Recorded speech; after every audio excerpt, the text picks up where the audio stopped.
Sylhet London রুটে অস্বাভাবিক হারে বিমান ভাড়া বৃদ্ধি, টিকিট না পাওয়া, হযরত শাহজালাল বিমানবন্দরে যাত্রী হয়রানি বন্ধ সহ বিভিন্ন সমস্যা সমাধানে বেসামরিক বিমান পরিবহন ও পর্যটন প্রতিমন্ত্রী মাহবুব আলীর সাথে বৈঠক করেছেন যুক্তরাজ্য প্রবাসীদের একটি প্রতিনিধি দল।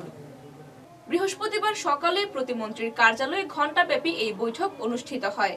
যুক্তরাজ্য প্রবাসীদের সংগঠন জকিগঞ্জ অ্যাসোসিয়েশন ইউকের সভাপতি ও লন্ডনের ক্রয়ডন বারার সাবেক মেয়র শেরওয়ান চৌধুরী, সংগঠনের সাধারণ সম্পাদক আবুল হোসেন ও বার্মিংহামের বিশিষ্ট ব্যবসায়ী আব্দুল হালিম ওই বৈঠকে উপস্থিত ছিলেন।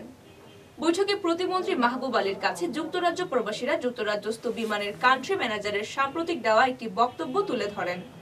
কান্ট্রি ম্যানেজার তার বক্তৃতায় বলেছিলেন, যুক্তরাজ্য প্রবাসীদের অনেক টাকা আছে, বিমান ভাড়া বাড়লেও এদের সমস্যা নেই।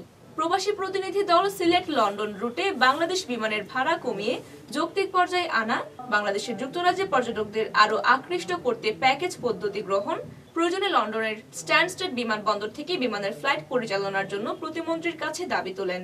এ সময় প্রতিমন্ত্রী তাদের কথা শোনেন এবং প্রয়োজনীয় পদক্ষেপ নেওয়ার আশ্বাস দেন।